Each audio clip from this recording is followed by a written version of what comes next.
Hello, Mark. Hello, Brian. How are you? I'm all right. Yeah, I'm doing okay. Thanks. Yeah, we're feeling a bit sorry for ourselves. We forgot to do our review of our homework, of the homework that Kate had set at our last episode. So we've had to jump onto Zoom and what's the opposite? Post-record pre-episode.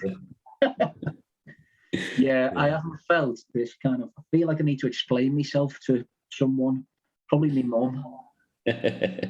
You know, yeah. Feels like we're on detention, doesn't it? That's exactly what it feels like. As though, yeah, and it's like, please don't tell me, mum. Please don't tell me, mum. But we have done it.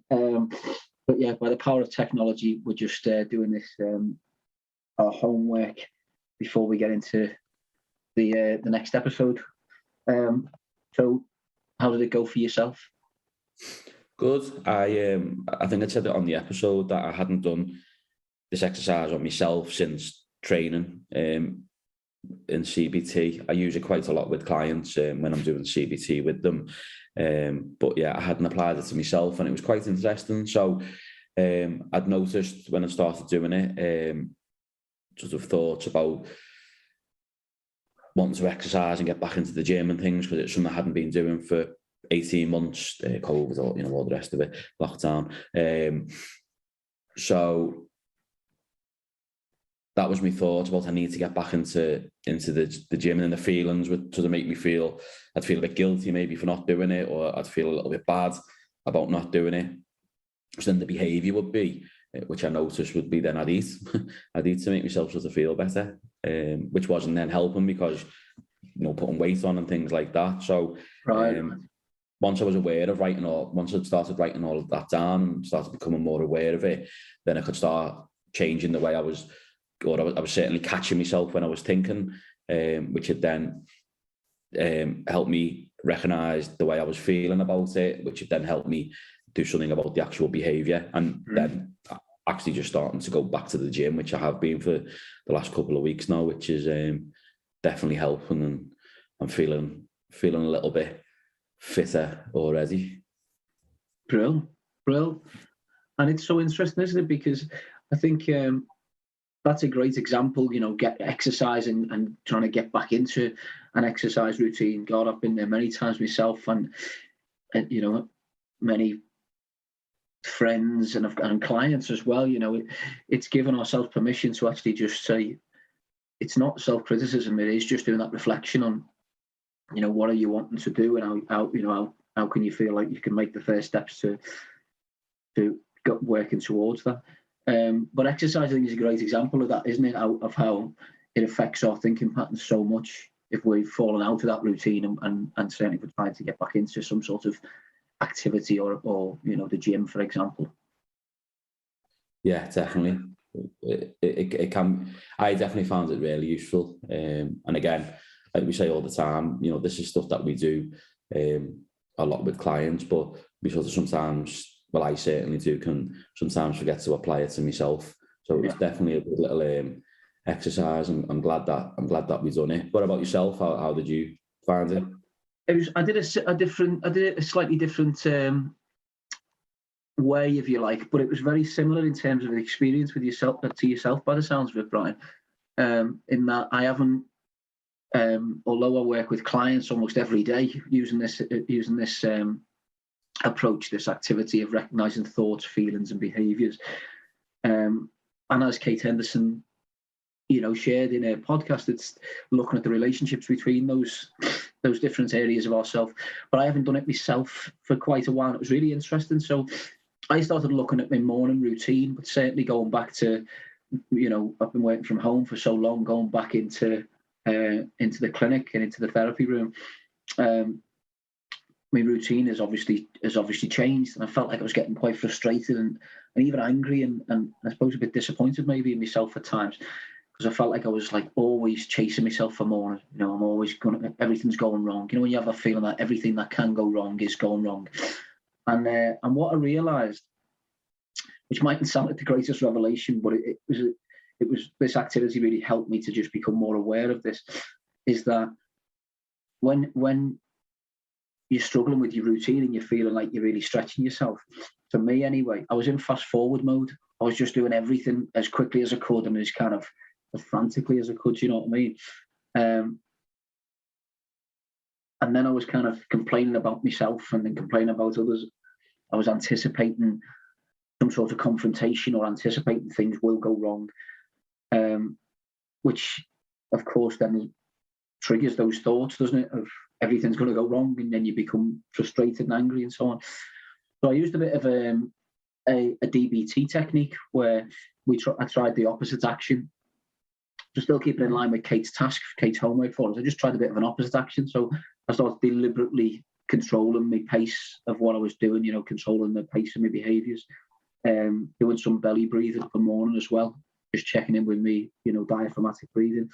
And this is something I work with clients quite a lot on, but I haven't done myself for quite a while, intentionally trying to talk more quietly, talk in a more regulated way, because of course when we're in fast forward mode or we're rushing away with ourselves, we tend to talk more animated and louder and quicker and so on. So it's just trying to change those, do the opposite of those behaviours. And you know what? It really did work. It was interesting. I think the other thing with this exercise that I found I haven't done for a while is it's given ourselves permission to learn about where we are right now. Do you know what I mean? If it's something that we're struggling with, to change in routine or whatever it may be, it's giving yourself permission to be reflective, isn't it? And that's what I find this,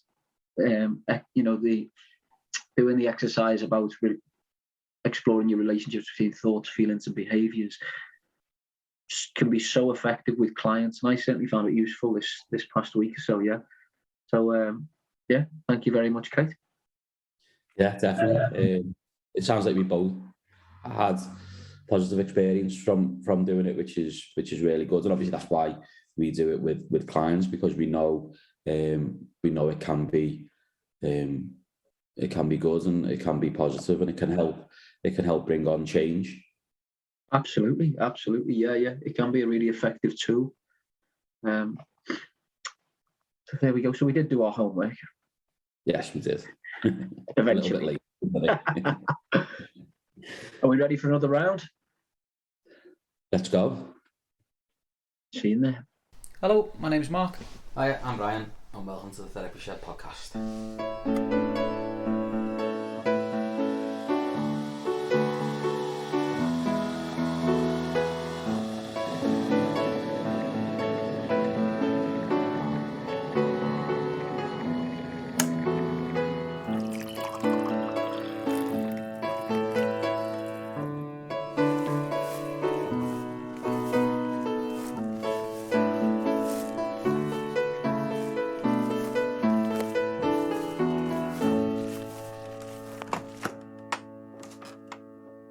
Hello.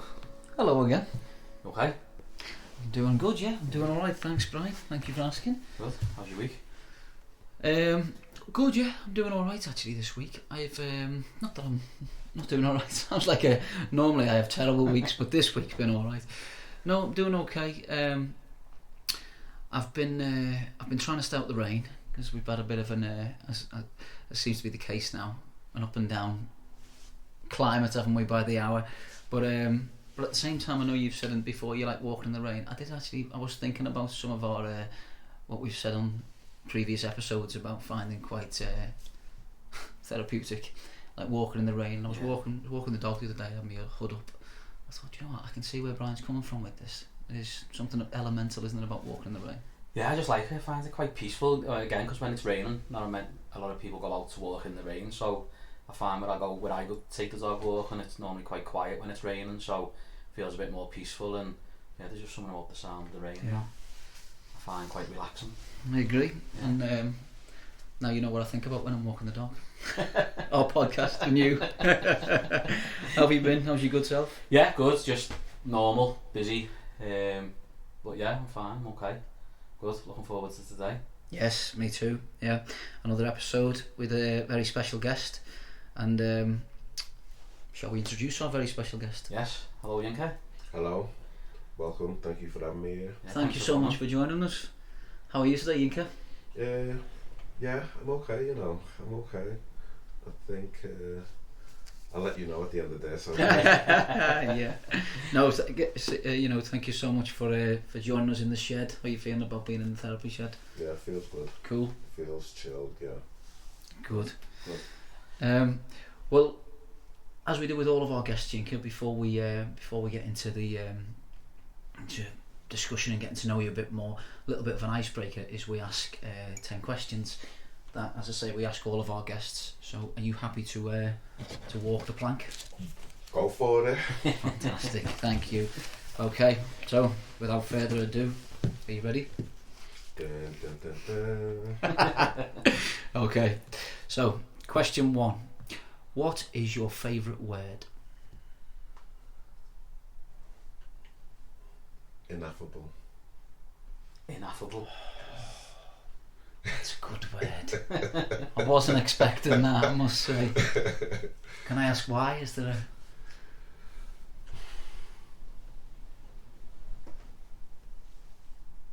Often feelings can't be captured by words themselves.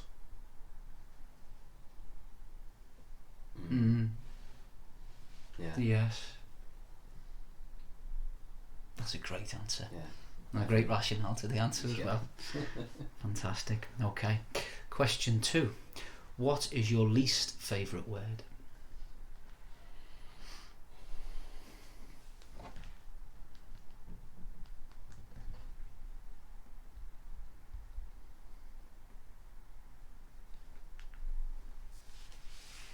Something that just came up for me when you asked me that question, the thing that came up for me in terms of words was anger.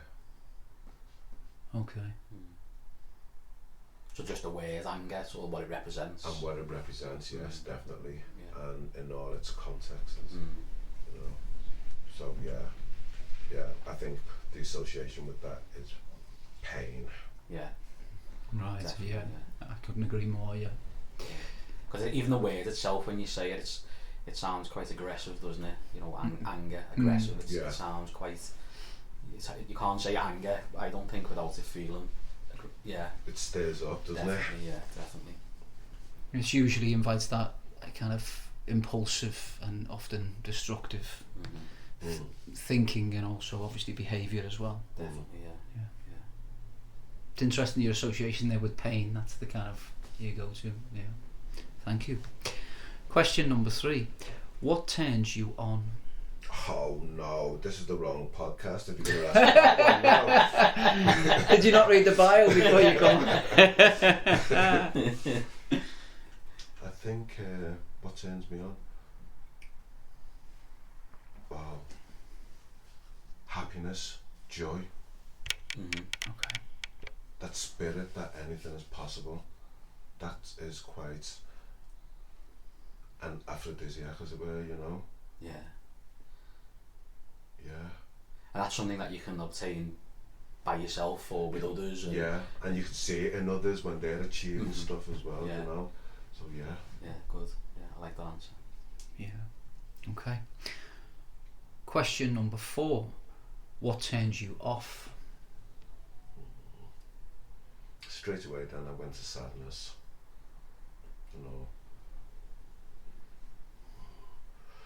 I suppose as a therapist, as a human being, I don't like sadness for myself. I don't like sadness for others as well. I understand it's part of the human condition, but it's just sad. Yeah. Mm-hmm. You know, I can't go anywhere with that, you know, and there's a lot of pain. You know, we spoke about pain and anger and all that. Sadness is, well, we all experience it at some time, don't we? Mm. And it goes very, very, very deep, doesn't it? Sadness? Oh, yeah, Mm. goes to the core of our being, I think. Mm. Yeah. And I don't think it's something that we talk about a lot, do we? We just crack on, put our masks on, go about our business, Mm. and we don't really sit with that, do we? No, I mean, I try and encourage the clients I work with to sit with, not just sadness but all emotions, but Absolutely. certainly sadness. I think it is something that if we learn to sit with, it can be really useful, although it can also be very painful at the same time. I think it can be so powerful for clients as well, because I'm similar to yourself, Brian. You share that with clients so often, getting to know sadness, because I think, coming back to what you mentioned there, Yinka, it can be so powerful for clients. I think often, I've certainly done this many times in my life, is we associate sadness with weakness, and we associate sadness with understandably a sense of powerlessness. And I think when you sit with sadness, you can work on disassociating that and recognising that it's not a weakness. Absolutely. At all. It's, as you rightly say, it's part of the human condition, a deep part of the human condition. Yes. Yeah. Okay. Question number 5. What sound or noise do you love? Just heard it then. Wind. Okay. It was funny actually when you asked the question and I heard the wind, I had a feeling you were going to say that. I think the great outdoors and listening to the wind, it's phenomenal. Yeah. And very powerful as well. Absolutely. And in spite of our best intentions, we've never been able to harness it yet. Yeah. So we try. Yeah, That's definitely. true. Question number 6. What sound or noise do you hate? Hate's a strong word, isn't it? I felt that when I said it then as well. It's a little bit of Hate's enunciation. a strong word, wow.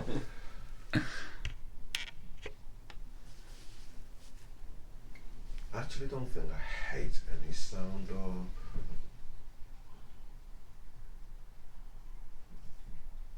No, that's pushing me now because Okay. I can't think of anything.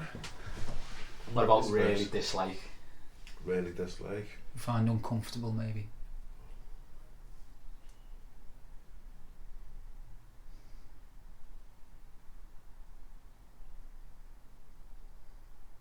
There's a silence there because I'm really going through my mind to think what I find uncomfortable.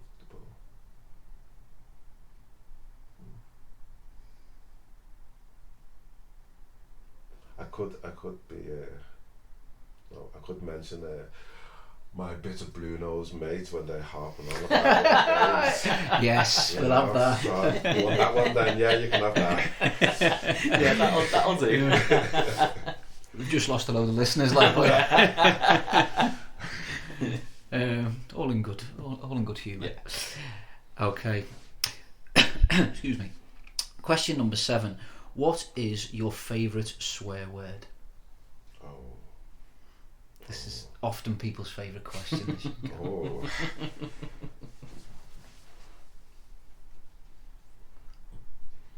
I'm just sitting off at mine now. My daughter's playing in the corner somewhere, and I'll be watching the match or something, and she'll hear me. I know, like, there's jingle, jingle, jingle. I've got to put money in a box. In the swear jar. Yes. Which word makes the most money in that swear? SHIT. Okay. Always. Yeah. Always, yes. Yeah. Especially when the football's on. Yes. Brilliant. Okay. Question number 8. What profession other than your own would you like to attempt?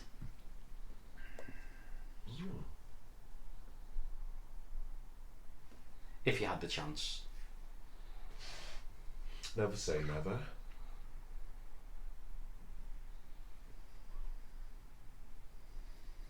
There's so many. There's so many there. Well, I'll say one thing and then automatically I'll be thinking of something else. I'm going to say that.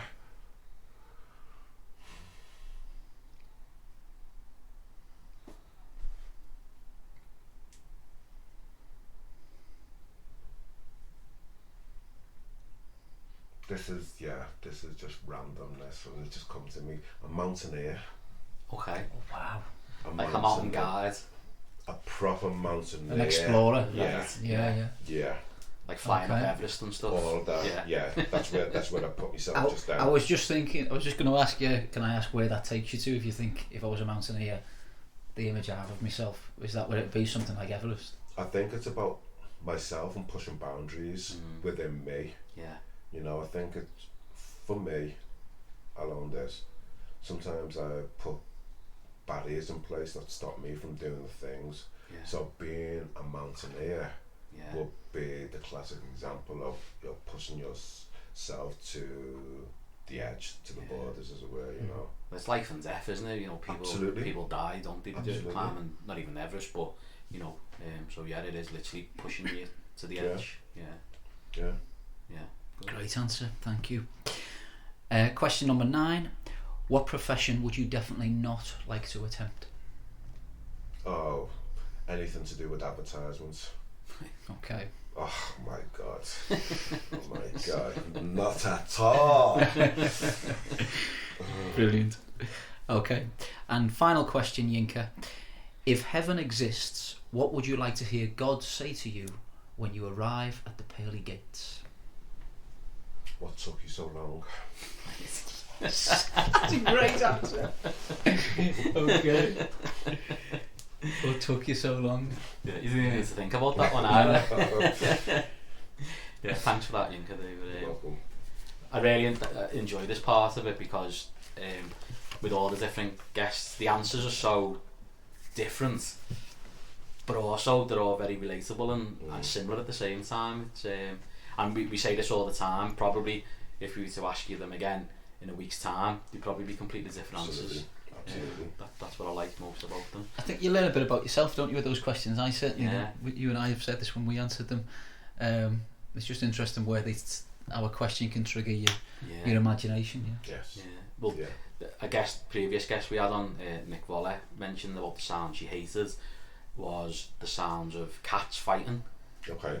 And it's something I've answered these questions myself on previous episodes, and I didn't mention that, but as soon as she said it, it just it triggered me. I remember, I think I was really young, like it was a summer and the window was open, being in bed. It must have been about 4 or 5 o'clock in the morning, and these 2 cats screeching, fighting outside, and I hate that sound. You But- don't have anything in your calendar. What's going off there? I hate that sound, and it wasn't until she mentioned it that it sort of really sort of triggered something for me. Yeah, so yeah. Interesting. Thank you very much, Yinka.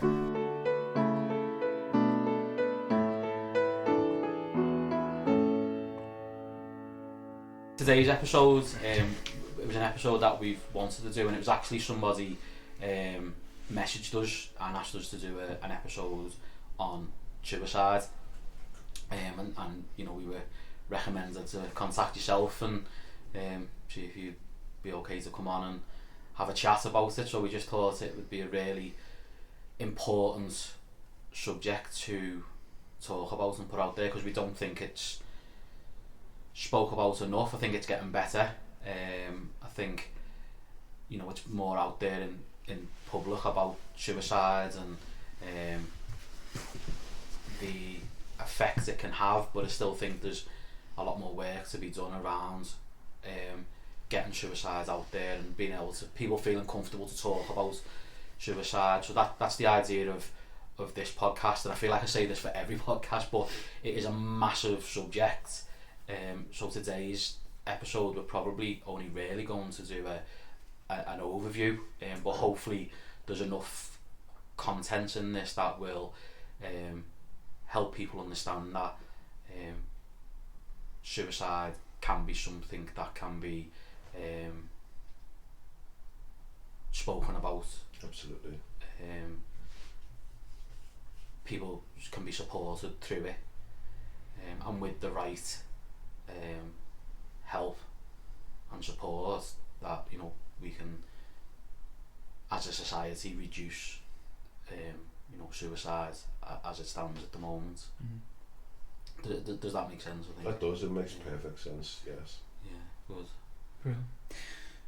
So, can I just ask Yinka, because as Brian said, obviously your good self was kind of connected to us because we wanted to do an episode on this topic. But can I ask, could you just give us a little bit of a whistle stop tour of your backstory? What brought you into the field of therapy, and what were the key things in your life do you feel brought you? I don't mind This talk. one. I think, I'm happy to give you a little backstory. Thank you. I can go back as far as being an early teenager. You know, I think I recognise, looking back now, I recognise that people would gravitate towards me. People would want to come talk to me, confide in me, knowing that it wouldn't go anywhere else. And I didn't see what a gift that was at the time then. You know, so I used to poo-poo that.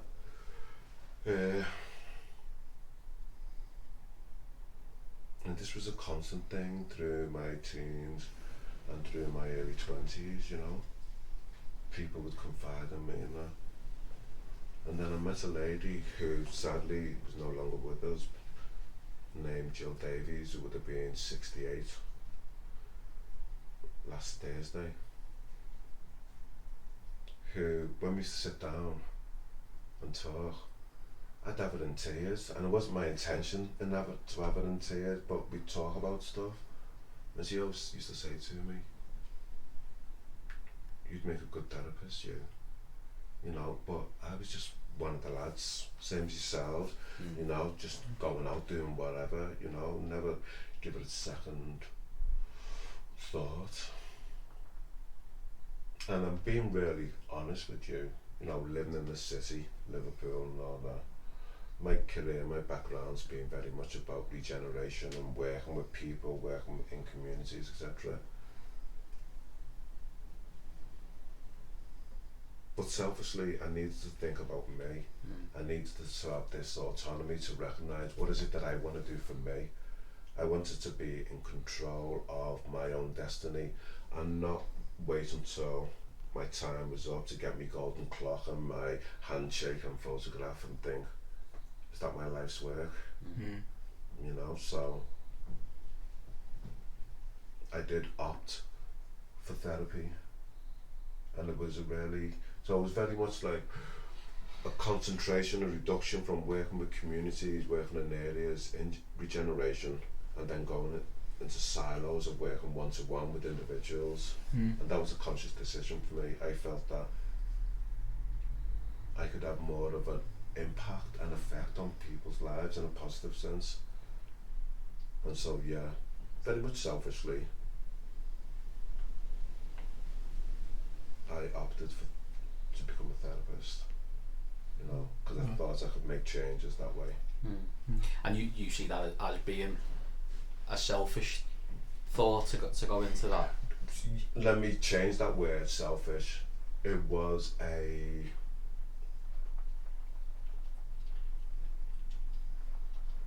pragmatic and a survivalist. You know, being and raised in Liverpool, being subject to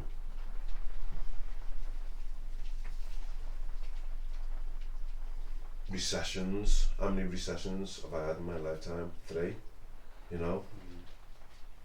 Being unemployed, I wanted to control my own destiny than rather than government or whomever control what was laid out for me. So I was making my own path, and I felt that with therapy that was the most appropriate way for me to do that. You know. Yeah. Does that make sense? Absolutely, yeah. That was really powerful. Thank you. So, see, listening to you, listening to your story there, Yinka, it sounds to me as though you described it as a gift, that you've always had that. The word that comes to mind is almost that natural way of supporting other people. That's felt very fluent to you, to be personable and to be a supportive resource almost to others. Were you aware of that when you were young? No, not at all. In fact, if anything, I'd run a mile Really? Yeah, big time. I'd run a mile, and it's only in recent years when people talk to me about this and people say, Yinka, you don't see what we see, that the penny's starting to drop.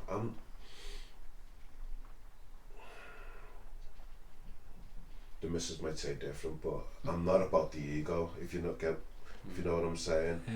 And for me, when I did community development work and regeneration, it wasn't about being put forward. I couldn't think of anything worse than having the spotlight shone on you, but for me it was very much about, it doesn't matter who does it, just as long as it gets done. Right. You know, that's it, first and foremost. Yeah. You know. Yeah. And I think I've found with, you know, a lot of therapists that I've met and come across, there's that sort of the word used is that natural empath, isn't it? You know, people are just sort of drawn to you, and you just somehow have this empathy that people feel comfortable enough to open up to you and talk to you, and I think that's what almost pushes people to become therapists. I mean, and when you were talking about that, when you were saying, like, you know, especially when you were younger, it wasn't so much when I was younger, but I used to work in an office in town, and my wife did as well, but I'd always finish about 15-20 minutes before her, so I'd go and sit outside where she worked, and every single time she'd come out to work, she'd just start laughing because somebody would sit next to me and start not just talking to me but telling me, Opening like, up. Opening up. like Absolutely. and I'd walk away from that thinking, like, I don't even know what to do with that, you know. That's a gift.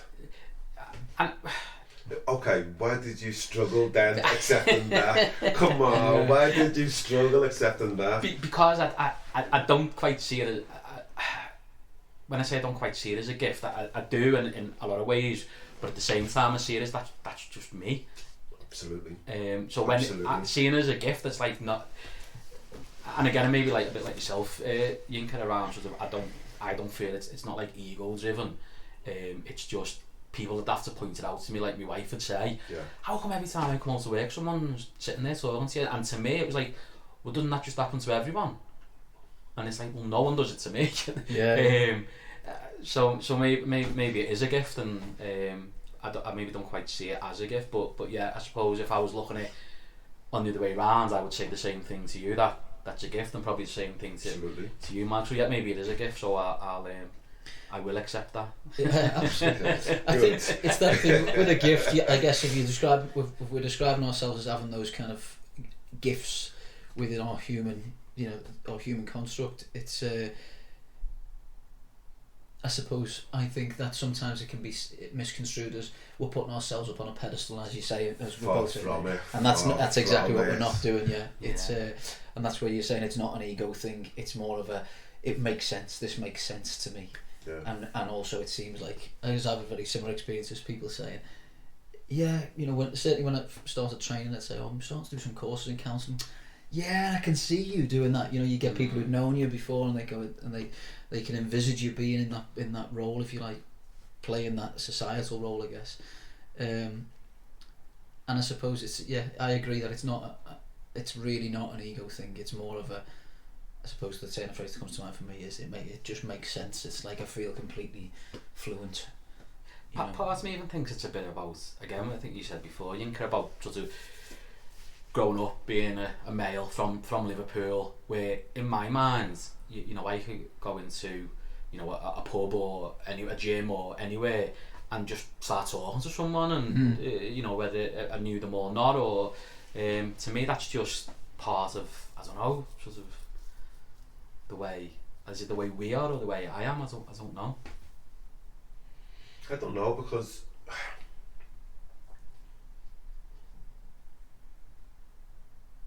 think I've said this throughout my life. I've got a schizoid relationship with the city of Liverpool. I love the city and I'll defend it to the hilt. But then there's a flip side of it that I hate, in terms of its underbelly, in terms of how it treats people in the city and all of that, in terms of how people are cast aside, etc. But then you put me in somewhere like Manchester or London or whatever, and I'm supporting Liverpool to the max. You know, it's a unique city. Yeah. It's a unique city, and I'm proud to be a Scouser. Yeah. In that sense, you know, I'm so proud to be a Scouser. Yeah, and I think, you know, I can relate in some ways that, in the sense of, like most things in life, it's not perfect, is it? There's always room for improvement. There's always things that could be done better. But yeah, you know, definitely, I think at the same time, when I've gone to other cities, I always think, oh yeah, I'm glad I'm from Liverpool and not, you know, London or wherever it might be. Definitely. Yeah. It's true, isn't it? It's like that saying about a fish only realises it's water when it swims in other waters. And I think to apply that's what you're talking about there, Yinka, I really have that relationship with Liverpool in that when you go to other cities, all of a sudden you learn a lot more about yourself when you obviously engage with other people, and certainly people who maybe you wouldn't, you know, let's say naturally gravitate warm towards. Maybe you learn about obviously yourself, your own culture when you start mixing, you know, and exploring otherness, shall we say. Yeah. And I think to apply that to the city, I couldn't agree more, and really appreciate you sharing that as well. Cause I think I honestly think a lot of people from Liverpool have that relationship with the city. They're really passionate. It's so deep rooted. It's such a humanistic city, but there is without a doubt another side, shall we say? Yeah. But I dare say though that we're probably even the best city guides.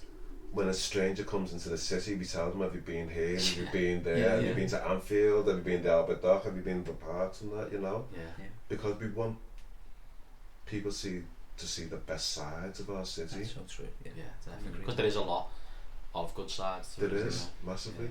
Yeah, definitely. So, sorry, go on, Mark. I was just going to say, so just sort of, at what point, and I know as therapists, it's something that from the very beginning, when you start working with clients, suicide is something that we have to be aware of. It's something that as soon as a client comes through the door and sits down and we go through the contract with the clients, one of the things that we mention is around, you know, confidentiality, and when confidentiality might be broken, which is when we feel that person might be at risk or somebody else. And when we're talking about that person being at risk, we're predominantly talking about suicide. But at what point did it become more around sort of, maybe, I don't know if it's the right word, but a general awareness to actually working specifically with suicide as it by on its own? I think it's quite interesting when we contract, isn't it? When we speak about harm to self or others and that. But where in our curriculum of learning is there any studying and understanding about what is harm to self and others? What does death and dying and suicide, etc. look like? It wasn't in my teaching when I trained as a therapist, you know. And I think there's a gap there. Definitely. In terms of our tome of knowledge and understanding that we need to acquire beforehand, before we're released onto the world, as it were, you know. I absolutely. I couldn't agree more. Yeah, I was going to say, you know, luckily for me, now reflecting back, my placement, my first placement on my level 4 was to a bereavement service, and that was my first real. I'd worked in mental health for probably 15 years, so I had lots of knowledge around mental health conditions and things like that, but actually sitting down and working with somebody who'd been affected by a bereavement, a natural occurring bereavement, a bereavement that had happened very suddenly, whether that be an accident or something else, and somebody who'd been affected by suicide. That was my first experience, but luckily it was experience while I was still a student and while I was still learning. But that was by accident. I didn't get told to go and do that because that's what I needed. It was just a placement that I had to go and find. I found it, and it just happened to be that one, which I found really helpful. Then after that, you're then almost expected to go out and find your own, do your own bits of training around it. But I definitely agree. I think it should be a module within your core training. Absolutely. I think for me, my introduction, my step into the world of suicide commenced approximately 5 years ago. No, I mean,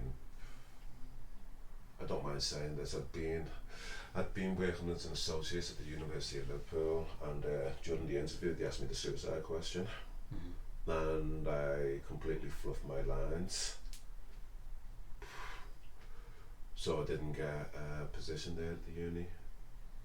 Sorry, Yinka, just for our listeners who may be unaware, what sort of question would that be? What would be a suicide question? So basically the suicide question is, how would you support an individual who may be experiencing thoughts of suicide? Okay, and either I just panicked, rabbit in the headlights, fluffed my lines, this, that and the other, and so I didn't get the job. But then, you know, it must have been about 3 months after that, a job advert come up to become a suicide prevention advisor with an organisation called Papyrus, and that was to work on the phones, supporting people and concerned others who may be experiencing thoughts of suicide, respond to texts and emails as well to people experiencing thoughts of suicide. So that loss there of not being able to answer that question actually was a win, because it allowed me to enter into that world of suicide and suicide prevention. And actually the question that sort of potentially lost you that job was on suicide specifically, which then led you into working with suicide. That feels almost like it was designed. It was designed. Here's a deficit, now go and do your learning. Absolutely. And crack on.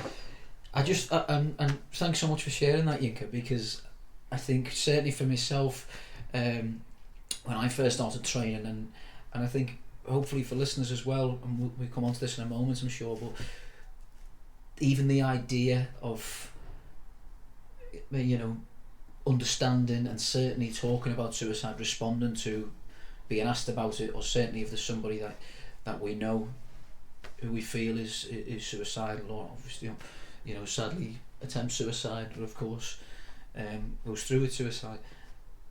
All the things that you've just shared there, I think most, if not all of us, would have experienced at some point, you know, in our lives, that sense of panic. You mentioned there panic and uncertainty, and you said fluffed your lines. I think it's so relatable, that it really is. Absolutely.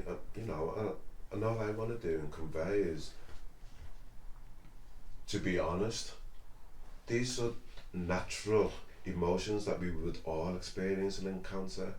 And I'm fortunate in the sense that I've had a few years of being a suicide prevention advisor that had stood me in good stead to not feel panicky. I usually describe it as when you're talking around suicide, etc., you can look at that swan serenely gliding across the lake, but really underneath the feet are paddling away, you know. And I suppose that's the way it is, you know. But for me personally, I feel comfortable with the question around suicide, with supporting people who may be experiencing thoughts of suicide. Okay. And I think about that being comfortable is a big part of it, isn't it? Because I think if you approach something quite panicked or quite, you know, anxious, you're not going to get across how you actually, you're not going to get across the quality, or you're not going to get across the substance of what you need. And if you go into something feeling quite calm and confidence, I suppose. Absolutely. And I suppose that panickiness, there's a transference then onto that individual who may be experiencing thoughts of suicide, you know. So it's taking that step back, being calm, being measured,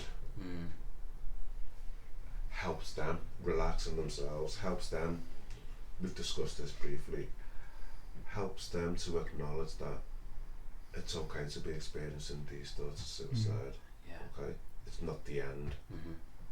And it's co-regulation then, isn't it? Absolutely. It's what we call co-regulation. As you say, it's trying to decrease the fear and the panic that maybe the person and maybe people around them have having that experience, and demonstrating those emotions, that sort of intense reactive you know, nature, understandably, as we say, towards, you know, suicide or suicidal ideation, that can be such a breakthrough, can't it? Just to actually be able to sit with someone like yourself and talk in that really honest and hopefully controlled way, relaxed way. And knowing that it's okay to feel like that sometimes. Yes, absolutely. If there was one message from this podcast, it'd be that statement you just made. Yeah, that it's okay to feel like you don't want to be here anymore, or yes, that things are very difficult at the moment. Absolutely. Yeah. But it's that thing about at the moment. Exactly. Yeah. And things will change. I'll often say to my clients when you come in and we go through the confidentiality, because I always find for me anyway, at that early stage, that can be a good time to just bring up the conversation around suicide, because sometimes clients that I see might be feeling suicidal or having thoughts. So when I say about breaking confidentiality, I also make it clear that if somebody comes in and sits down and says to me, I'm having thoughts of suicide, my first reaction is not going to be going to ring the GP or the police or whoever. It's about, I will always say to them, okay, if you do say that, we will have a chat about it, we'll talk about it, we'll normalise it. Exactly. I'll do exactly the same. Because I think that's important, because sometimes I think for therapists, when they say, I'll only break confidentiality if you tell me you're going to harm yourself, that person could be like, well, I'm not going to tell you that then, because you're going to break confidentiality. Of course, so those barriers are there straight away, aren't they? Absolutely. So it's about how you deliver it. Yes. It's about how, and at that first point when you say that, because we only say at the very first session when the client comes in. For me, I think it's a really good way. Well, it has been for me, where then a client has then said to me, well, actually, here I am feeling like I don't want to be here anymore, or actually here I am feeling like I want to end my life. And once that conversation starts and you realise often it's not about that they want to end the life, they just don't want to be living the life they're living at the moment. Yes. And like, again, it's that at the moment. At the moment, yes. Yeah. Absolutely, yeah, I couldn't agree more. Yeah, and it's I think you mentioned there about language, how it's delivered, and I was language is crucial, isn't it? With all of therapy, obviously, that's our tool. But with regards to suicide, I would say it's so vital, isn't it? The language that we use, not just in the therapy room as well. In as we said at the beginning of this episode, one of our hopes for this episode is to try and encourage, hopefully, more understanding, and certainly for ourselves as well, talking with your good self, Yinka, but also of course for any listeners as well, just a bit more understanding around suicide, normalising it, as you say, but also encouraging those conversations, so the language is crucial, and I just wondered what your kind of experience is with that, how language has changed around suicide. I do believe language is changing, but there's still a way to go. So for example, the first thing is people will use the phrase committed suicide. Okay, committed suicide, and using just with that phrase committed suicide, you're saying that they've committed a crime. Okay, but suicide is not a crime, and it hasn't been a crime since 1961. Okay, but still the phrase committed suicide is still in our lexicon.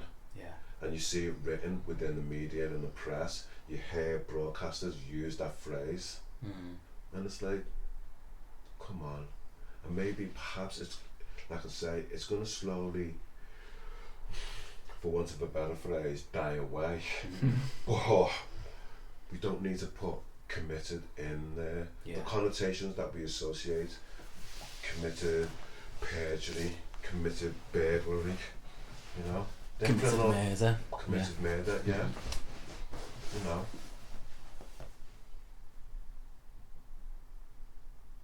But suicide isn't a crime. And that's a thing that needs to be put out there for people. Passionately so. Definitely.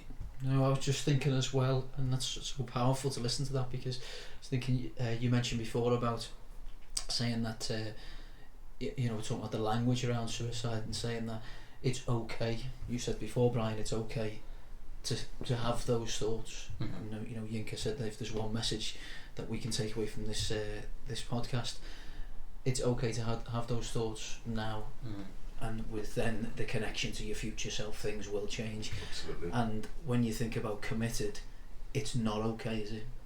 No. Whatever we associate committed with, the word committed, all those things the examples you were given there, Brian, it's not okay. It's Begging. it's value laden, it's judgments that's put on you straight away through that act, and that's not the case in points. You know, so as I would say over the last, since 1961, there is a change, but it's not as rapid as, for me, I would like to see. Yeah. I think we need to take on board that, you know, if we're going to talk about suicide,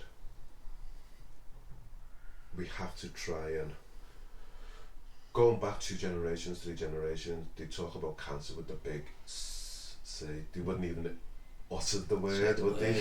Yeah, that's true. But now, we're okay talking about it. Mm.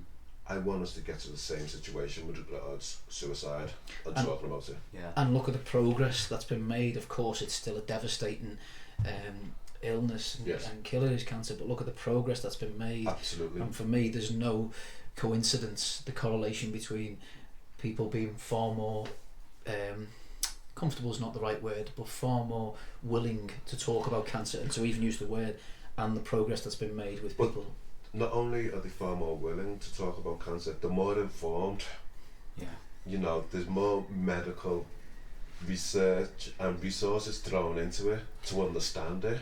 It's not hidden in the margins. And talking does that, you know, it's that Absolutely. conduit, isn't it? For, Absolutely. And ultimately, what that then equals to is a lot more lives are saved. Definitely.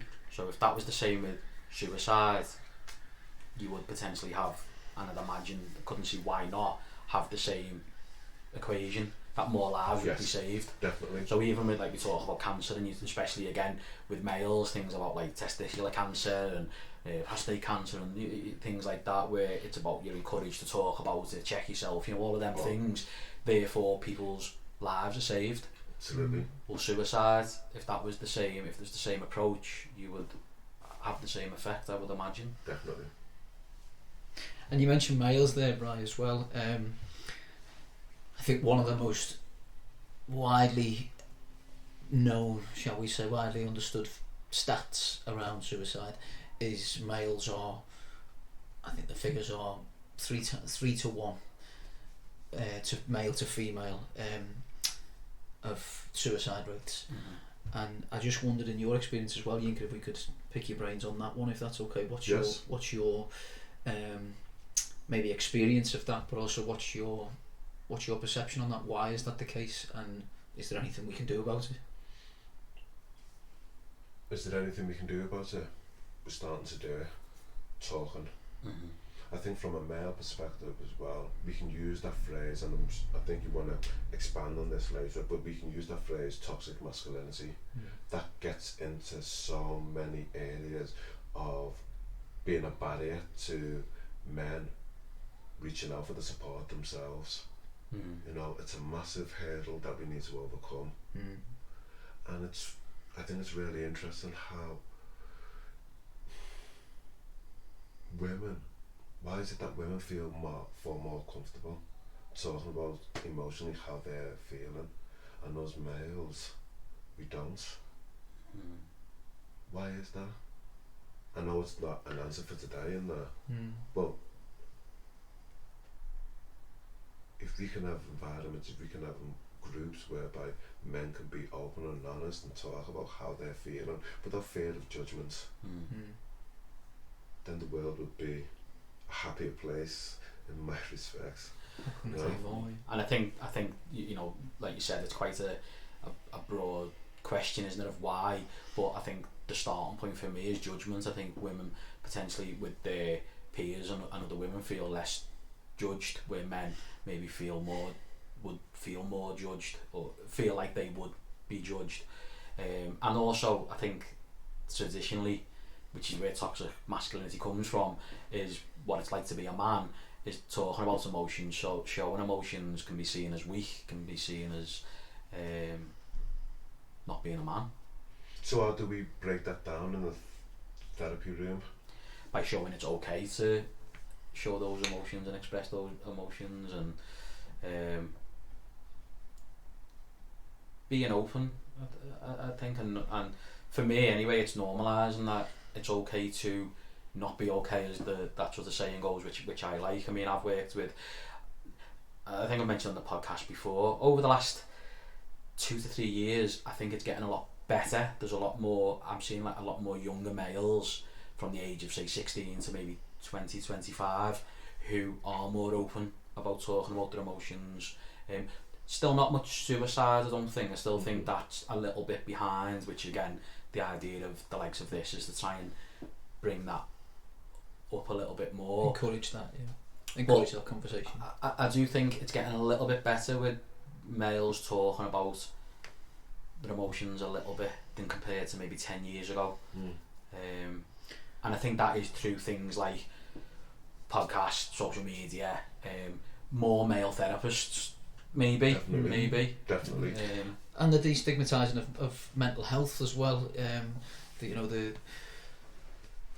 The increased access, the increased availability of mental health, as we've said on previous episodes, Brian, it's still nowhere near what we believe, or certainly I am, I'm sure all of us feel it needs to be. But you mentioned over the last 10 years, well, over the last 10, 15 years, mental health resources have obviously come on leaps and bounds. The other thing, just to come back to Yinka's question there, the other thing I would just add, I agree with everything you just said, obviously, Brian. The other thing I'd add as well is reflecting back maybe to a male, if we're talking about in the therapy room, a male, but also friends and family members as well, male friends and family members. Some of the associations we mentioned at the beginning of the episode, Yinka, about, I mentioned about maybe an association between sadness and weakness, and if we think about it as literally as that, you go, well, and I often say this with clients, would you say that to somebody else? If a friend or a relative or somebody, colleague, whatever it may be, was sad, would you think that's just a weakness, that's because you're weak? I've never had a client yet who said yes. In fact, most clients laugh and go, I'd never say that in a million. Of course, you have that as well. Yeah. And I think so, when you ask that question then, so what can we do about that?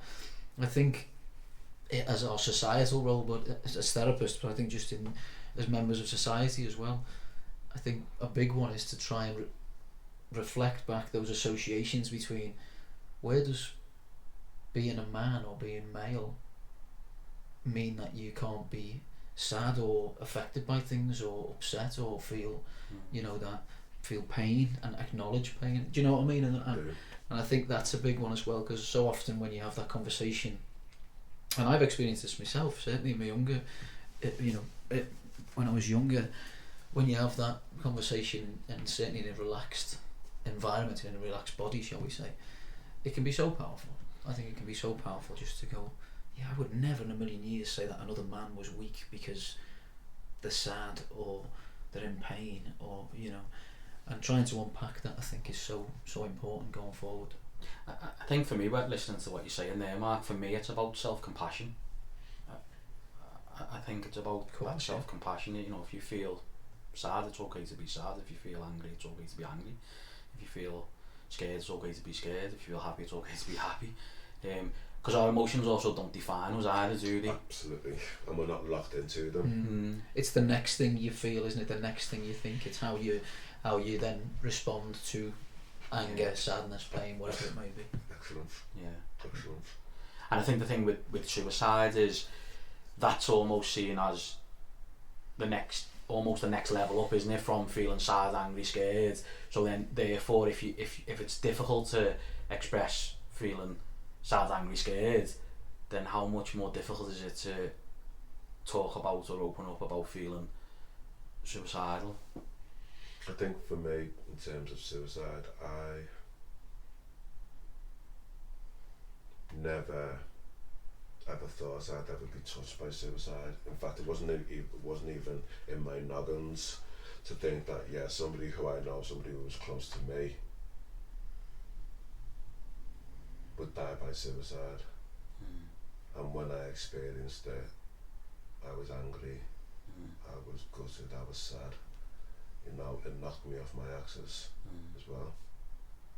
I wasn't prepared for it, even though I was being a suicide prevention advisor. Yeah. I wasn't prepared for it whatsoever. But it happened. And there is a lot of sadness in that, you know. But I also think about, you know, it goes against the human spirit for suicide to want to occur. So I also think about what pain was that person in, to contemplate and to die by suicide. It's unimaginable. And yet suicide is the biggest killer of young people in the UK. So it feels like there's a lot of that pain going around, isn't it, for people? I'm feeling either a feeling of not knowing what to do about it, or not feeling able to do anything about it, as in not knowing the likes of agencies that exist to get support. And you know, if you ask young people where to turn to if you're feeling suicidal, a lot of young people won't know. You know, if you ask people in general, what's the biggest killer of people under the age of 35, they'll probably say road traffic accidents or knife crime or something like that. In reality, it's suicide. Yeah. You know. Can I ask, and again, this might be well, it's certainly a bigger conversation than we can get into now, but just if I can just pick your brains, Yinka, on that. What do you feel are the key reasons, and if there are key kind of reasons, what do you feel there may be as to why suicide now, let's say nowadays, to use that broad term, nowadays, is, you know, the number one killer for certain, and certainly with males of particular age ranges? Why is that the case nowadays compared to previous decades? I haven't got all the facts and figures in front of me, but I would hazard a guess that I think back in 2000, was it 2010, 2011, the government spoke about parity of esteem, didn't they? They spoke about your physical health will equate to your mental health and vice versa.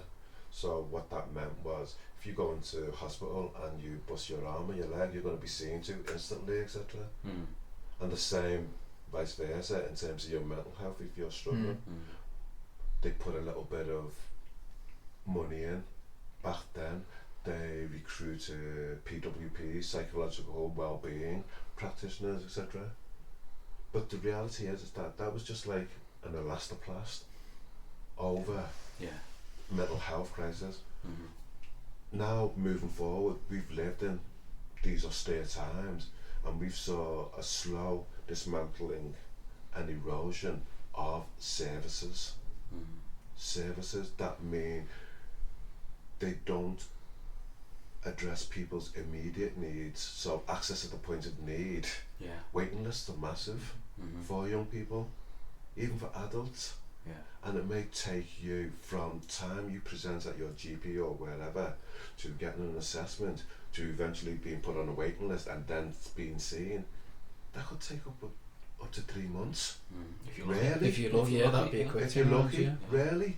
But it take you 3 months to get your broken arm mended. No, it wouldn't. But that's the reality. I don't know if you've listened to Keir Starmer's speech last week, and he spoke about £1 billion will be put in to recruit 8,500 mental health practitioners. Right. Okay, I was doing the maths on that. I think that it equated to about 100. If those 8,500 practitioners, I don't know what guys they'd be, but they, over the life cycle of that £1 billion, they'd probably see about 137 people, okay, in 1 year. But the reality is that that's chicken feed, that money. okay? Because if he's saying that he's going to put in another 8,500 practitioners, you've got to think about how much it costs for training, X, Y, and Z, before they reach that level, that standard that they can go and work and support people. So for me, I think there needs to be, even though that's well intended, it doesn't really address what the needs are and concerns. Our young people are not being seen as quickly as what they should be. You know, adults, male and female, are not being seen as quickly as what they should be. And sadly, because I'd never thought I'd say this, I've said to people, as I would say on the phones and papyrus, if you've got the means and the resource to go privately, then go privately. And that goes against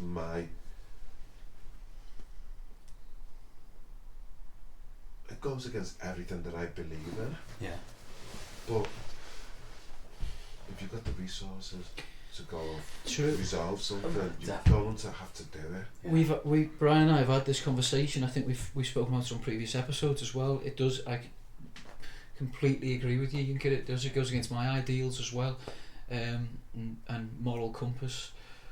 Unfortunately, the human elements does kick in, and as you rightly say, it's like if you've got the resources, then you've to use that maybe flip and turn a phrase. You've got to do what you've got to do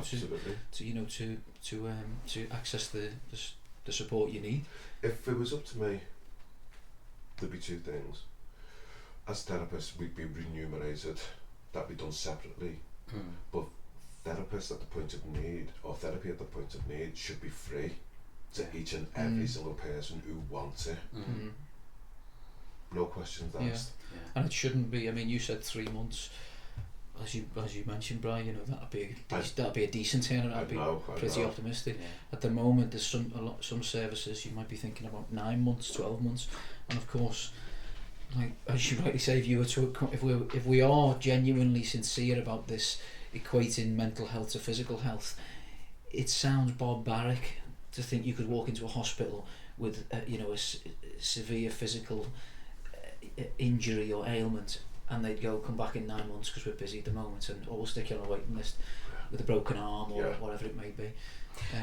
Even I think when I'm thinking of that, I think if you present to the A&E with a mental health crisis, they might give you a bit of medication or something that would take the edge off a bit. Like if you went to A&E with a broken arm, they might plaster it up. But where the problem for me, I think, comes in is with that broken arm, you would quite quickly get physio, because if you don't, your broken arm will stay stuck in that position.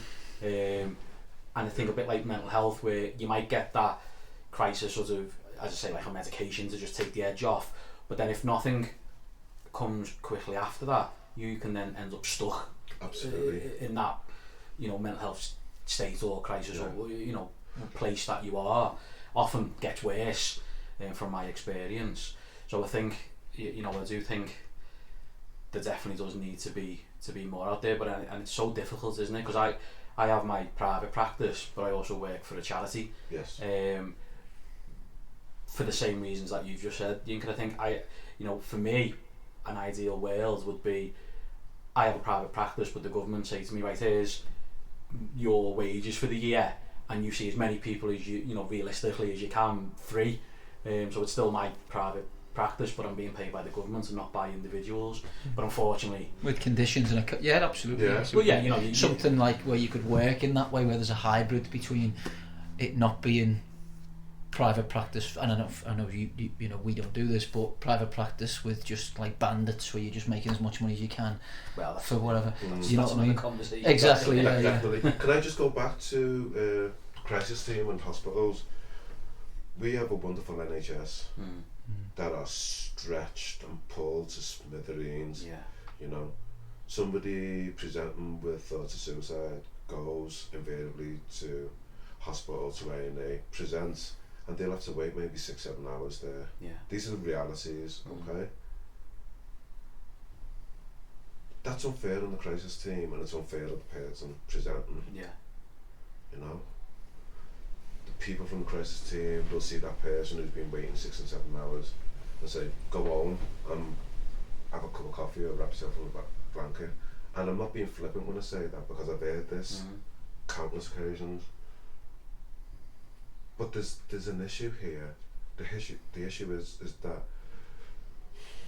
the NHS is stretched. It's pulled. And since I've been a therapist, you only have to go onto the NHS website and it will show you 100,000 vacancies. Okay? If an institution has 100,000 vacancies, it means that it's not functioning fully and effectively. Yeah. Okay? So, with the best will in the world, the staff in the NHS are doing the best that they can do on limited resources. Yeah, 100%. You know, and it's shocking that this revered system that we have is so underfunded. 100%. I mean, I worked in the NHS for 14 years, and about 7 of those years was acute mental health. So, yeah, I know exactly what you. Am I telling?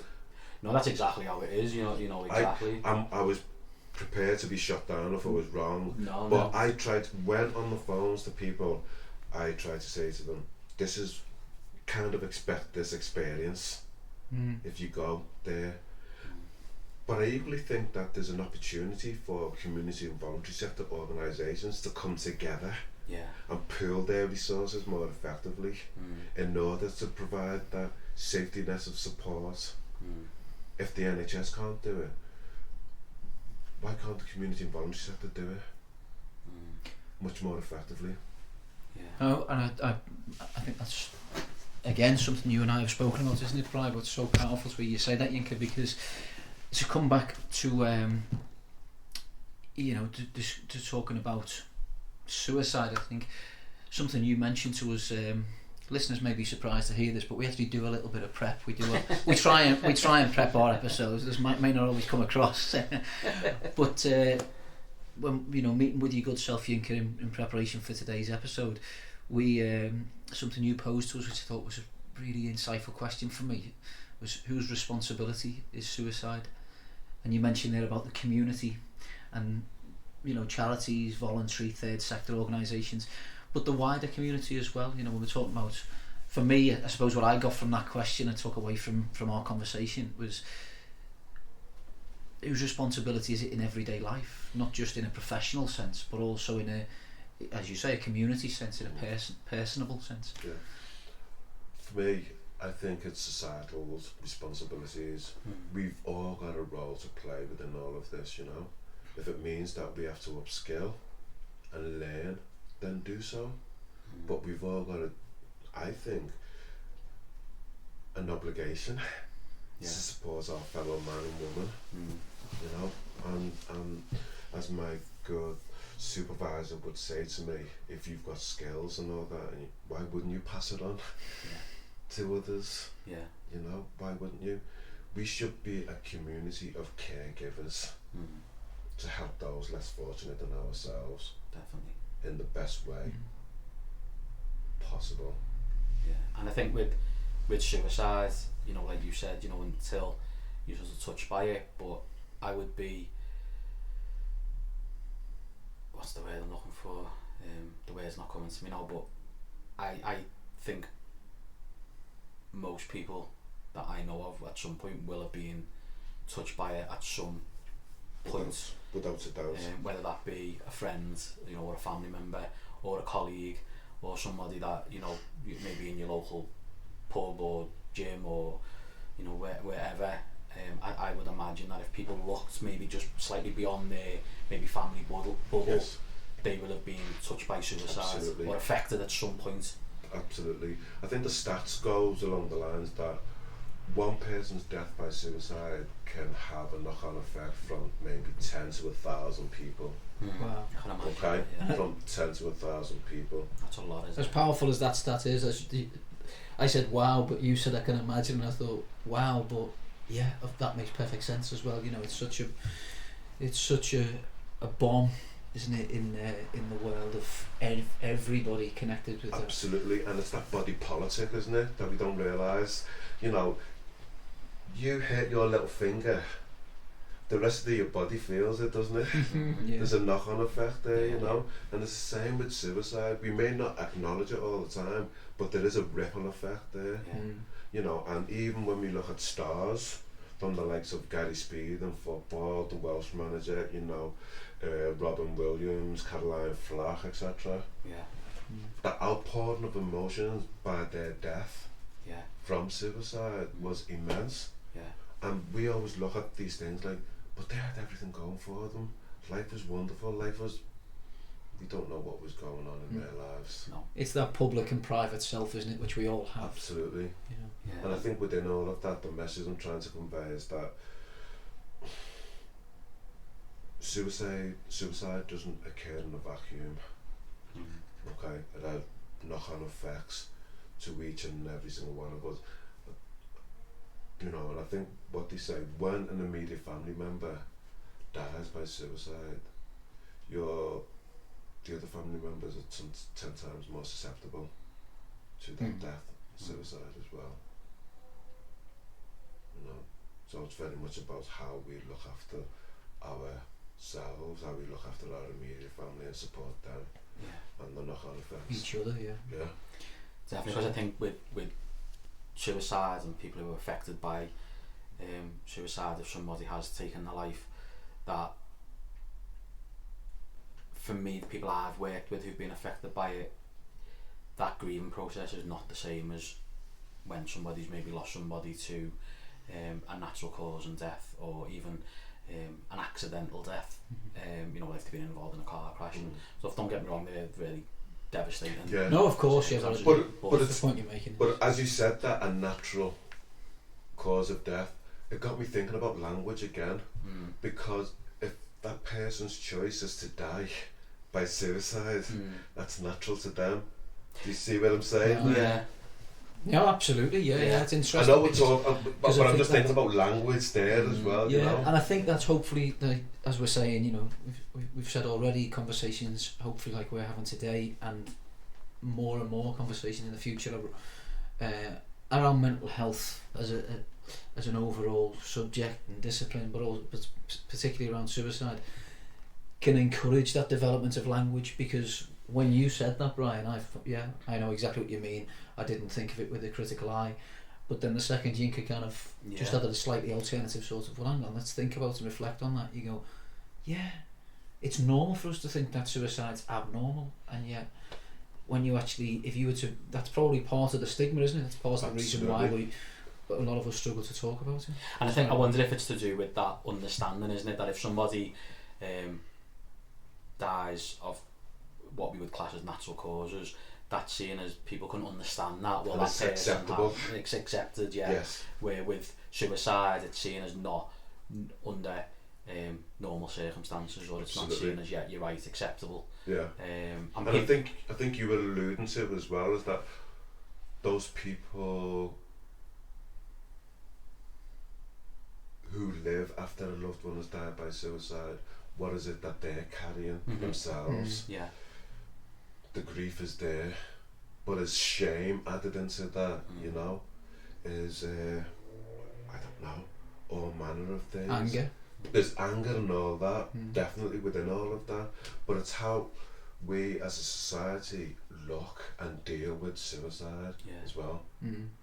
Because make no bones about it, we're here to prevent suicide.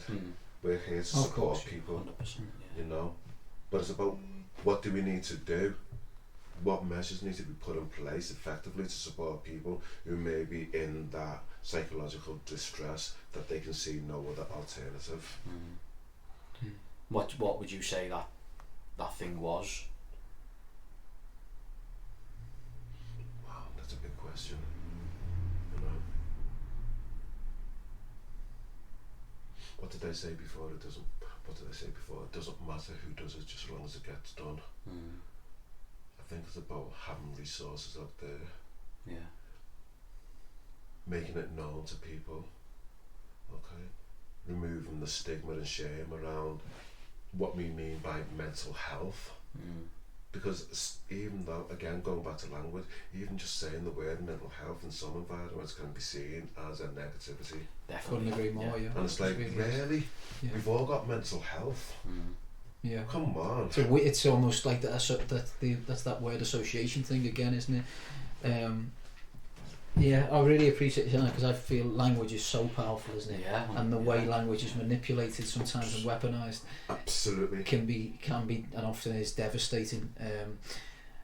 But you mentioned there about mental health, the term mental health.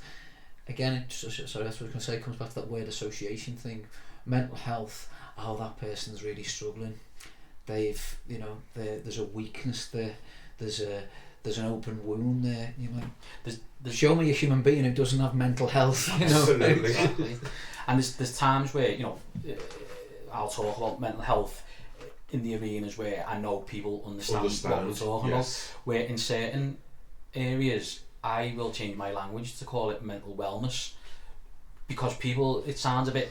See, so you're even aware of that then? Oh yeah, I'm totally aware of it, yeah. And you have to change. Basically, like a photographer changing the lens depending on the picture that they're trying to capture. Oh, I like that analogy. Great one. Right up my street, that one. It's true though, absolutely. Yeah, I completely get what you're saying. It is. And it's, until we utilise the likes of the media more to get that message across, we're still going to be stuck in that mindset of committed suicide. Yeah. I was just about to say that about that. For me, that's one of the first things that probably needs to change, isn't it? That wording of committing suicide. Absolutely. Yeah.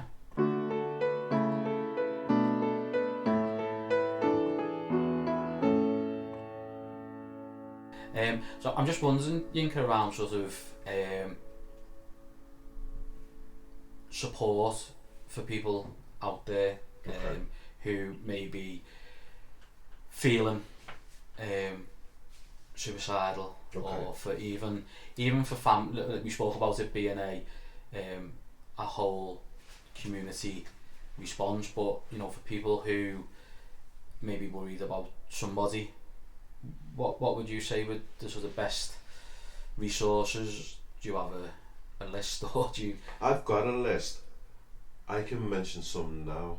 That would be great if you'd be happy to share. That'd be fantastic. Obviously, I would champion Papyrus's Hope Line. That's specifically for young people under the age of 35. They're open every day of the week, including bank holidays, from 9 a.m. until midnight. Their telephone number is 0800 068 4141. That's 0800 068 4141. They can help both people experiencing thoughts of suicide and also caregivers. Parents, loved ones who are worried about somebody experiencing thoughts of suicide. There's another. People are familiar with Samaritans anyway, so they're 24/7 as an operation. But another good organisation would be the Campaign Against Living Miserably. Calm. Yes. Their telephone number is 0800 5858. That's 0800 5858, and they're open every day of the week from 5 p.m. until midnight. Okay, so there's no age restriction there on that one. For young people under the age of 25, then would certainly mention The Mix. The Mix is a resource for young people under the age of 25. They have an excellent interactive website, loads of forums on there, so any subject matter you wish to discuss or explore about, whether it be mental health, whether it be sex and relationships, whether it be studying in school, college, university, call it what you will, it's a website designed by young people for young people. It's really good, informative, and they have a helpline service which is open from 11 a.m. until 11 p.m. and their telephone number is 0808 808 4994. That's 0808 808 4994. They also have a one-to-one chat service and a crisis messenger service that you can utilise as well. Like I mentioned before, there are loads of community voluntary sector, third sector organisations, that if we pool resources together, we can make a difference in people's lives. Let me give you two more Okay. Go for umbrella organisations that people might find useful. One is called the Hub of Hope. Mm. So, are you familiar with them? I've heard of it. Yeah. So the Hub of Hope is an umbrella organisation, as it were. It's like a directory, isn't it? Spot on. And what you do, you put your postcode in, and it will generate an array of support services in a 30-mile radius of where you live. Okay. You've got Hub of Hope. Another one for young people is something called Youth Access. That does a similar thing. It's another directory. Put your postcode in, and it will generate an array. You know. You've probably already said this as well, but when it comes to, you know, therapy and seeking out therapists, if people can, look on the BACP's website, look at the Counselling Directory's website, look at Psychology Today, but read the profiles. Mm. Definitely. Read the profiles, see what they specialise in, and maybe if they're worth the salt, they'll give you an half an hour, 20-minute assessment to see if you can work with them. You know, we've said this before, haven't we, Brian, as well, for anyone who may be taken from that and thinking, oh, okay, I'll contact someone, but I'm not sure about, you know, paying, let's say, or I'm not sure I was engaging with them until I've had a chat with them. If any therapist or counsellor we would say, should be willing to offer you that 20 minutes, half an hour, absolutely. You know, conversation, introduction, shall we say, just to get to know each other a little bit. Absolutely. So definitely. And to see if you can work together. Absolutely. The same as, like, you know, whether it's I don't know if these analogies are good. I'll give you the analogy that I always use. Right? He's good for analogies, isn't he? I always say to people, do you like fish and chips? Invariably they'll say, yeah, I like fish and chips. So I say, if you went to the chippy and the fish was no good, would you go back there again? No. You wouldn't. No. So why do people feel the obligation to do that? Like compelled. I love that one. It's a good one. Okay, does that make sense? Absolutely, It's like almost like you're compelled to, you know, well, I've said I'll go, or well, they must exactly. You bow to the authority. And it's like, no, shouldn't be authority with a therapist. You're the expert. You know more about you than any therapist or anybody else. Definitely, You know, I always say that to clients as well. Every single client. You're the expert on you. Yes. That's it. That's definitely. And I think the other thing to say is, if anybody listening is worried about anybody in regards to suicide or mental health, to just go and speak to them. Ask the question. Ask the question directly. Yeah. You know, I can't overestimate just asking that immediate and direct question about thoughts of suicide. You know, are you experiencing thoughts of suicide? It's either yes or no. Okay. If it's no, job's a good one. But if it's yes, okay, let's go further then. Do you have a plan for suicide? And explore with that individual what that plan may be. Okay, if they do have a plan. One of the things we were taught is never to talk about method, the means of how you intend to die by suicide, because we don't wish to be suggestive. Okay, but exploring with them, giving them the space, the room to talk about what that means may be, is a good way of understanding what their plan is. And then we would support individuals to be able to, what we call, disable that plan. Okay. But it needs to be, as I alluded to before, a calm and measured way. Because what we don't want to be doing is getting all panicky and passing judgment on an individual who may be experiencing those thoughts as well. Well, you don't want to add to that in the intensity that they're Absolutely. sure the individual's likely already experiencing. We want that like we mentioned earlier on, that co-regulation, sort of that relaxed conversation. I completely agree. Definitely. And I think it's a little bit of, you know, some of those myths around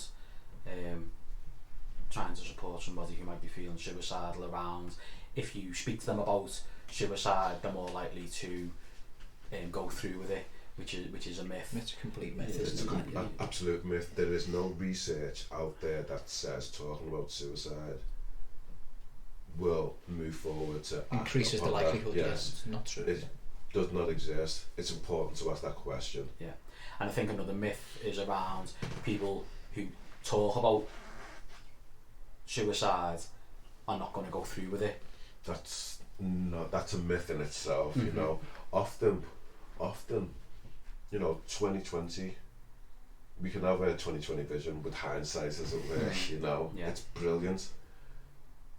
But often people do give off signs. Yes. It may be things like, I don't need this watch anymore. Yeah, I have my season tickets. I'm not going to need that anymore. It could be something like, where's all the insurance policies? Getting my life in order. Right. Yeah. It can be all manner of things, you know. Mm-hmm. But it's just being attuned to spotting the signs out there, Yeah. you know. And I think within all of this, we certainly do look at high risk groups. You know, we mentioned about young people, and we touched on toxic masculinity and all of that. But that middle age group for males as a high risk group as well. Similarly, you know, when you look at the life sciences, the medical profession, you know, doctors, nurses, and all vets, that's a high risk group, as well as the agricultural sector. Yeah. Right. Okay. Yeah. That's No. interesting. I didn't. Yeah. That was, I knew obviously high stressful jobs would fit into that. I know it was also at one time it was the numbers were quite high within the police force as well. Okay. I don't know if that's changed, but I do I'm remember not too seeing sure something. about that. But I think the ones that I mentioned before, they're high category risk groups because they have access to means, don't they? Yeah, Of course. Yeah. Yeah. As well. I knew I'd heard of that before when you mentioned Yeah. agricultural industry. Yeah, and that's the key factor, isn't it? Is that they have the access to the means. Yeah, absolutely. Sorry, Blake. I was just going to say, just while we touched on it, is there any other myths out there that you think are important to mention? Because I think, again, you know, a lot of what we're talking about to do with social media and just the media in general, that sometimes they feed into those myths, don't they? Well, I think I agree, and I think help. they play on they take the stereotype and almost sell it, don't they? That's unfortunately that's built into the equation of a lot of the media. Can be that sense of this is what is conventionally understood as suicide and what it is and what it looks like and the reasons for it. So we'll just, you know, we'll sell that back to us, you know, to the public, you know, to the consumers of the news and media outlets. And that doesn't do any favours at all for trying to destigmatise suicide and all of the things that we're discussing today. I know I mentioned about high risk category groups, but I think one myth that needs to be dispelled is that it's just solely those high risk groups. Suicide can happen to anyone. Yeah. Okay, it can happen to anyone. I think that's an important message to convey. Yeah, definitely. And that's why in turn it's important to ask the question to people and trust your gut instinct. Yeah. If you feel that something's amiss, trust it, ask the question. As I said before, the response is either yes or no. I think I go back, I talk about our neighbours. Do you know your neighbours? Do you know your neighbours? Genuinely, do you know them properly? Do we know them on no. Okay, so no. So the question I generally ask people is, what do we often do when we see our neighbours or anybody like that? We just ask them, how you doing? And how did they respond? Yeah, I'm alright. They say, fine, don't they? Yeah. And then we just crack on and go on about our way. Yeah. But in reality, I like to ask, what do you mean by fine? Because by asking the second time what you mean by fine, it means that you're ready, willing and able to listen to what it is that they've got to say. Yeah. And I don't think we do that enough. Yeah, definitely. And you're using neighbours as our neighbours as a great example there, but I'd say also that applies to family members, that applies to friends. Actually asking, "Are you okay?" twice. Yes. And as you say, Yinka, what do you mean by fine? That can be such a powerful thing. Just opens up that conversation. Absolutely. And if there's one of the big things that we try and encourage through our podcast, Brian, I would say it's that have the conversation. Talking always validates somebody's feelings, emotions, somebody's thoughts. We validate each other when we ask, "Are you okay? Are you okay?" Yeah. What do you mean by fine? I think that's such a powerful communication, isn't it? Makes people feel like they're not alone, I think. And it makes people feel that, wow, here's this person wants to listen to what's going on in my life. Yeah. Mm. And that means a lot. Mm. And like when you used to do it, waiting for the missus, sitting outside for like 20 minutes early, Mm. the impact, you don't know what the ripple effect is. Yeah, no, you're right, yeah. You know? I think that's something as well that we often, and obviously, of course, we're not doing it for this, but that's something so often you don't see the long-term impact, the long-term, hopefully positive influence we can have on each other.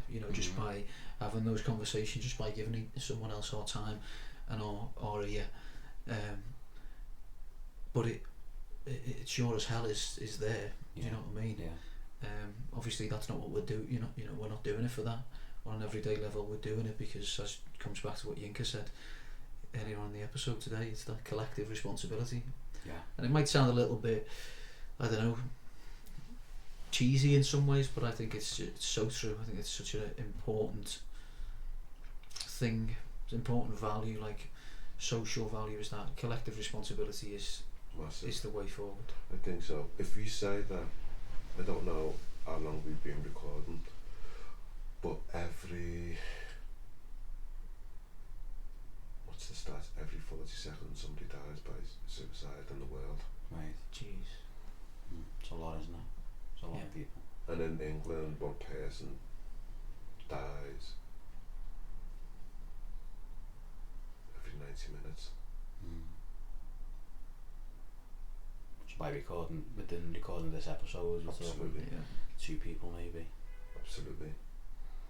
And hopefully, as part of what we sort of hope to get from not just this podcast but any other podcast, is that people who listen to this hopefully might just make them feel understood or listened to, or even though we're not in a direct conversation, but they can hopefully listen to this and know that they're not the only ones feeling alone. that, and they're not alone, and that there is hope.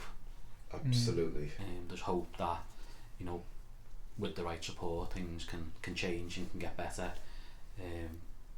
So yeah, just before we bring this, Sorry, Brian, can I just say before we go on to the asking about our putting ourselves to work with some homework, just before we go on to that, I just want to say as well, it's that is the hope for the listeners, but also for myself as well. Yinka mentioned before about being affected personally by someone who knew who died by suicide, and I myself during lockdown, an old school friend of mine was sadly died by suicide, and it's just having this conversation today has been really powerful for me. Just listening and sharing our time and discussing the subject has been a real it sounds a bit, I don't know, cathartic experience. It really has, as much as I work as a therapist.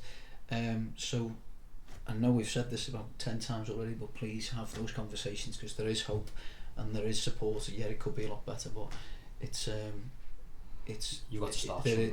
You've got to start somewhere. Yeah, absolutely, definitely. Is there anything else, Yinka, that you wanted to say, or that think that we've missed out, or?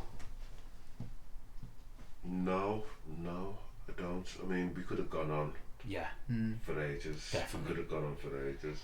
Yeah. And like I said at the beginning, you know, this subject is a big subject area, and we could probably do a whole series on it. We could do 20 episodes more, 100 on it.